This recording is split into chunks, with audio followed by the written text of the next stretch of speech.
Hello student, welcome to our channel knowledge lab. आज के video में हम सॉइल के बारे में पढ़ेंगे। जैसा कि हमने पिछले वीडियोज में रियो डी जेनेरियो, एजेंडा 21 जैसे टॉपिक्स को क्लियर किया था, वैसे ही आज हम सॉइल को भी कंप्लीट करेंगे। और ये आज का इस चैप्टर का सेकेंड लास्ट वीडियो होगा। उसके बाद हम लोग एक क्वेश्चन का वीडियो बनाएंगे जिसमें आपके लिए हर एक क्वेश्चन का आंसर अवेलेबल रहेगा। तो चलिए आज हम सॉइल को स्टार्ट करते हैं।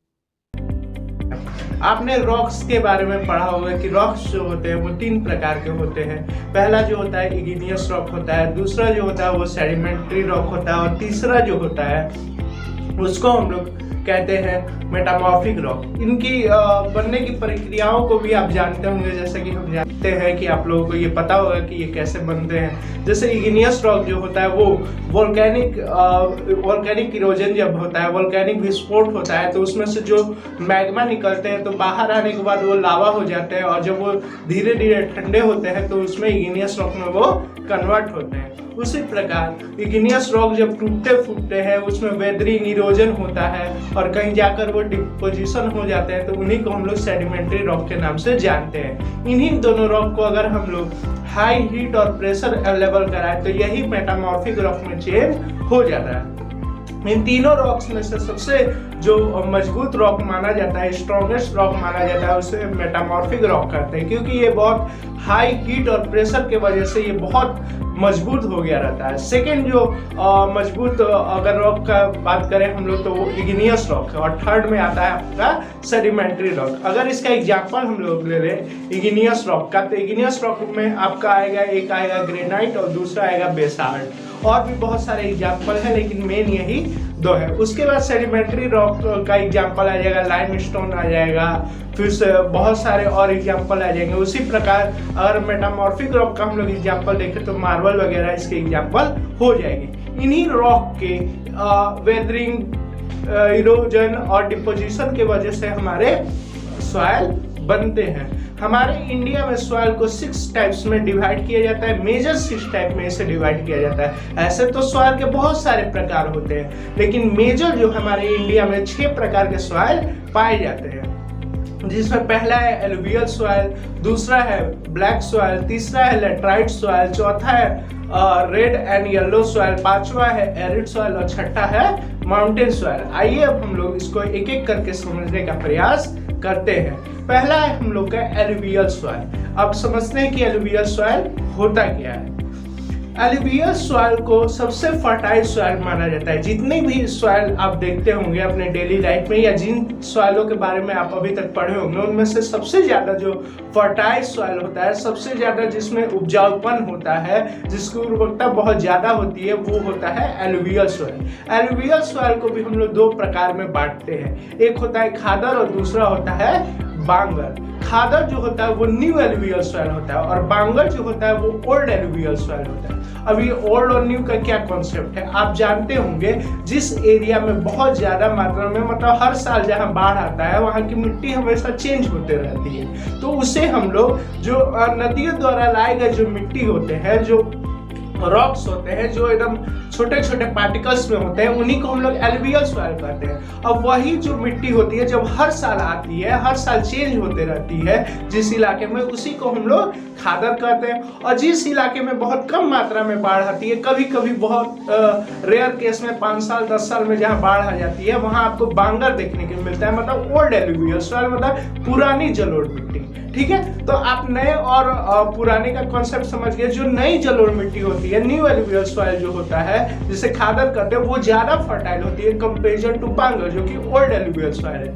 ऐसा क्यों होता है आप जानते हैं, जिस चीज को जितना इस्तेमाल करेंगे वो क्या होता है, उससे इस्तेमाल करने की वजह से क्या होता है, उसकी क्वालिटी कम होती जाती है। उसी प्रकार जो बांगर होता है उसको हम कई वर्षों से इस्तेमाल कर रहे होते हैं, इसकी वजह से उसकी क्वालिटी डिक्रीज हो जाती है। लेकिन जो खादर होता है वो तो नया होता है, नदियों द्वारा नया नया लाया हुआ होता है, इसी वजह से क्या होता है उसमें बहुत ज्यादा मात्रा में क्वालिटी पाई जाती है। ये जनरली आपको डेल्टाइक इलाका में देखने के लिए मिल जाएगा, वेस्टर्न घाट वाले इलाकों में देखने के लिए मिल जाएंगे, ईस्टर्न घाट वाले इलाकों में आपको देखने के लिए मिल जाएंगे। जहाँ जहाँ नदियाँ फ्लो करती हैं, जहाँ जहाँ नदियों द्वारा सेडिमेंट्री रॉक्स लाए जाते हैं वेदरिंग करके, इरोजन करके और डिपोजिशन करके, वहाँ आपको एलुवियल सॉइल देखने के लिए मिल जाएगा। यहाँ पे generally wheat, rice, barley, meat जैसे मतलब सीरियल जो क्रॉप्स हैं उनको उगाया जाता है।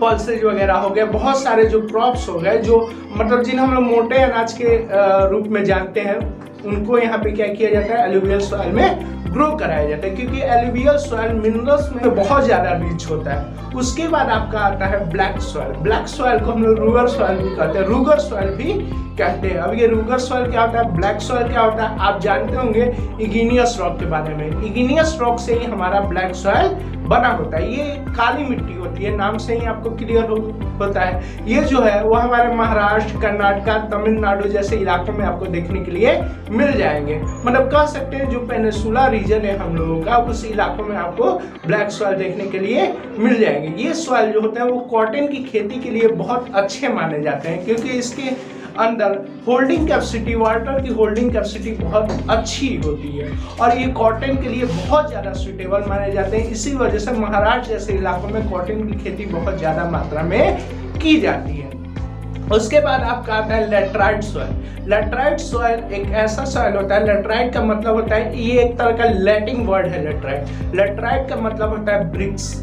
ये जो सॉइल है वो जनरली उस इलाके में पाया जाता है जहाँ बहुत ज़्यादा मात्रा में हीट और रेनफॉल होता है, लेकिन इसके अंदर ह्यूमस की मात्रा कम होती है, क्योंकि बहुत ज़्यादा हीट होने की वजह से इस सॉइल की जो सॉइल में जो माइक्रो ऑर्गेनिज्म होते हैं वो मर जाते हैं, जिसके वजह से इसके अंदर ह्यूमस की मात्रा बहुत ज़्यादा कम होती है। ये जनरली असम जैसे इलाकों में, मेघालय जैसे इलाकों में आपको देखने के लिए मिल जाएगा। ये जो होता है, ये सॉइल को हम लोग टी और कॉफ़ी के मतलब ग्रो कराने में इसका इस्तेमाल करते हैं। उसके बाद आपका आता है हमारा रेड और येलो सॉइल।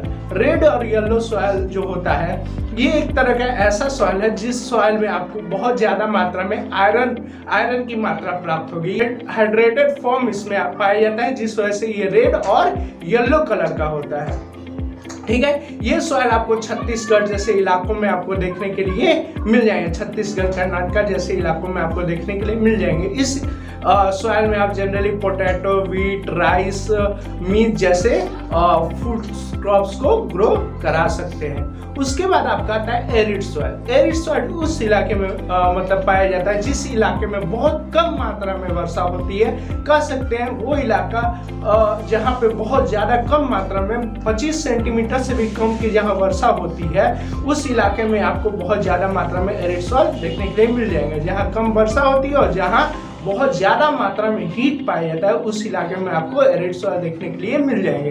एरिड का मतलब होता है बलुई मिट्टी। बलुई मिट्टी आपको इस जनरली आपको राजस्थान, गुजरात जैसे इलाकों में देखने के लिए मिल जाएंगे। ये सॉइल ऐसा सॉइल होता है जिसके पास वाटर होल्डिंग कैपेसिटी बिल्कुल ना के बराबर होती है। इस वजह से यहाँ पे जो क्रॉप्स पाए जाते हैं, यहाँ पे जनरली आपको डेट फार्मिंग करने के लिए मिलेगा। उसके अलावा यहाँ पे जो आपको प्लांट्स देखने के लिए मिलेंगे, यहाँ पे जनरली आपको कटीले पेड़ पौधे आपको देखने के लिए मिलेंगे। क्यों? क्योंकि आपको पता है कि जिस पेड़ में अगर पत्ते बहुत ज़्यादा मात्रा में होंगे तो उसमें ट्रांसपिरेशन होगा, और यहाँ तो पहले से ही वाटर की कमी है। तो अगर प्लांट ट्रांसपिरेशन करना भी स्टार्ट कर दें तो प्लांट्स के लिए भी हानिकारक है। प्लांट्स तुरंत सूख जाएंगे और प्लांट्स को क्योंकि पानी की एबिलिटी प्राप्त हो नहीं पाएगी, इसीलिए नेचर ने इसे कटीला बना दिया है। क्योंकि अगर जहाँ पत्ते रहेंगे ही नहीं तो इसमें ट्रांसपिरेशन होगा ही नहीं, और जब ट्रांसपिरेशन नहीं होगा तो ये प्लांट जो है वो अपने अंदर क्या करेगा, बहुत ज़्यादा मात्रा में पानी इकट्ठा करके रख पाएगा, जिससे ये क्या होते हैं, यहाँ पर सूखते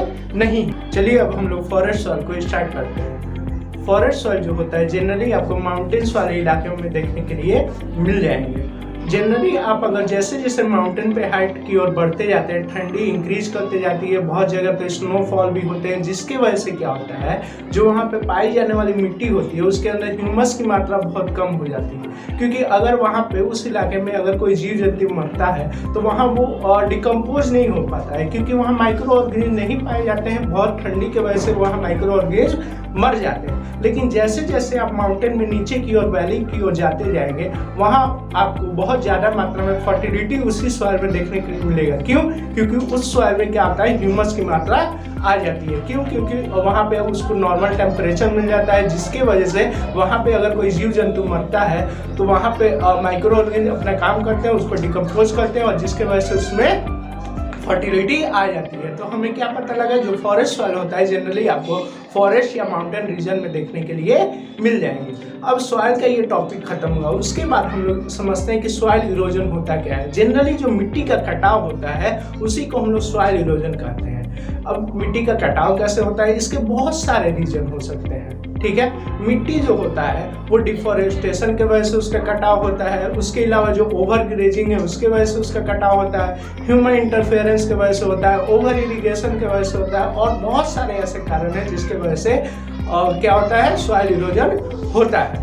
जैसे कि हम लोग जानते हैं कि जो पेड़ वगैरह होते हैं वो मिट्टी को टाइटली पकड़ के रखते हैं। अगर हम उनको काट देते हैं जिसकी वजह से क्या होता है, मिट्टी लूज हो जाता है। इस वजह से अगर नेचुरल एजेंट जैसे कि हम लोग जानते हैं एयर, वाटर, ये सब अगर तेजी से चले, जिसकी वजह से क्या होता है, सॉइल उसके बाद उड़कर एक जगह से दूसरी जगह चला जाता है। तो इसी को हम लोग क्या करते हैं, सॉइल इरोजन कहते हैं। उसको बचाया कैसे जाए, कैसे सॉइल इरोजन को रोका जा सकता है। तो सॉइल इरोजन को रोकने का बहुत सारे तरीके हैं। जैसे हम लोग एफॉरेस्टेशन करेंगे, ज़्यादा मात्रा में एफॉरेस्टेशन करेंगे, ओवर इरिगेशन को रोकेंगे, जितनी ज़रूरत है उतनी ही इरिगेशन करेंगे। उसके बाद ओवर प्लॉगिंग को रोकेंगे। उसके अलावा जो ओवर ग्रेजिंग है, जो मवेशी बहुत ज़्यादा मात्रा में चलते हैं, उसको हम लोग कंट्रोल करेंगे, जिसके वजह से हम लोग क्या कर सकते हैं, सॉइल इरोजन को रोक सकते हैं। चलिए, आज का जो टॉपिक होता है वो यहीं पे समाप्त होता है। अब अगले टॉपिक में हम लोग क्वेश्चंस को डील करेंगे। धन्यवाद। हरे कृष्णा। अगर आपको ये इन्फॉर्मेशन अच्छी लगी हो तो इसे अपने दोस्तों के साथ शेयर करें, इस वीडियो को लाइक करें और ऐसे ही इंटरेस्टिंग इन्फॉर्मेशन के लिए हमारे चैनल नॉलेज लैम्प को सब्सक्राइब करें। Stay tuned. Till then, stay healthy, stay safe.